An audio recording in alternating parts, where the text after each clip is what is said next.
This happened when I was 12 years old, living with my parents in a rented apartment popularly known as Face Me, I Face You.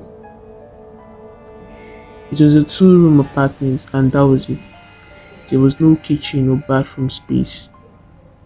When my mom cooked, she used a tiny passage in front of our apartment, and when we needed to take a bath, we used the public bathroom, a very tiny space shared with about 12 other families. As kids, my brother and I were often warned about going out after midnight, as spirits were said to be awake, roaming at about that time. They said the daytime was for the living and the nighttime for the dead. It was a myth everyone knew then and strictly adhered to. No one stepped out after midnight. We kept a small container inside the house to use just in case we felt the need to take a leak.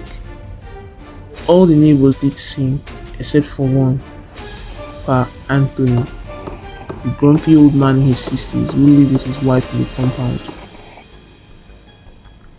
Pa Anthony had always dismissed the myth, claiming it was a mere superstition.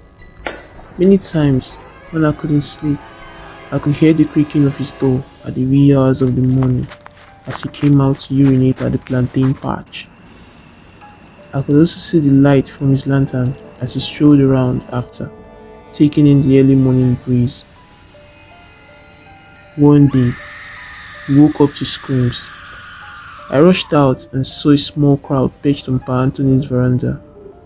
I drew closer to the scene, and what I saw next still freaks me out to this day.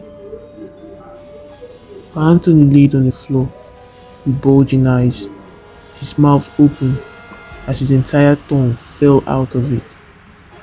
I never knew that the human tongue was that long. It was horrifying. Pa Anthony's wife sat sprawled on the ground, wailing her life's worth.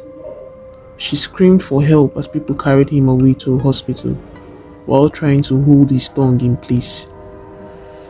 She cried that he had gone out as usual at midnight to ease himself, but never returned.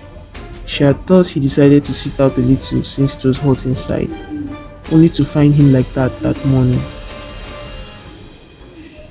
Well, not long after, my family and I moved out from that compound.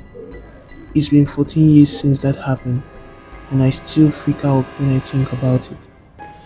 Most times, I try to recreate what had played out that night.